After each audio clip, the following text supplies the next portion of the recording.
Spoštovani, varna pot v šolo ali domov, varnost v cestnem prometu, mirno in varno življenje v družini, družbi oziroma domovini si ne želimo samo za naše otroke, temveč za nas vse.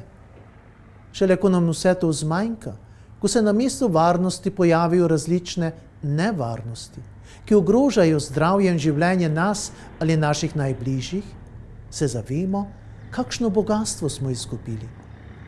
Tretji četrtek v novembru se v okviru svetovnega dne spomina na žrtve prometnih nesreč za hip ustavimo, zamislimo in obudimo spomine na tiste, ki jih ni več med nami.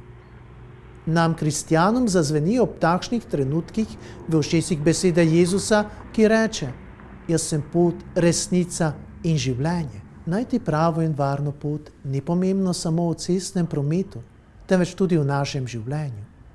Jezus nam zagotavlja, da je On, kot Božji sin, pot, ki je blagodejna in odrešujoča za človeka. To je doživelo in spoznalo mnogo ljudi. Zato so že prve kristjani imenovali privrženci poti. Torej tisti, ki so našli za svoje srce, dušo in življenje pravo pot. To je pot, ki se sicer enkrat konča z naravnim ali nenaravnim iztekom zemeljskega življenja.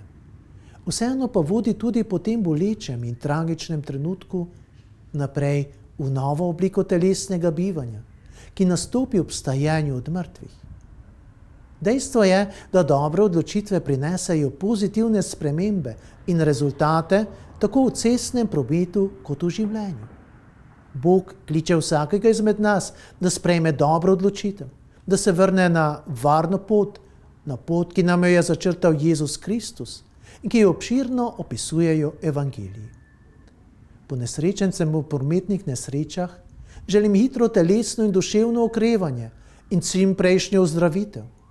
Vsem tistim, ki so v prometnih nesrečah izgubili svoje svojce, sorodnike, prijatelje ali znance, želim pravo tolažbo, novih življenjskih moči ter varno in od Boga blagoslovljeno življenje.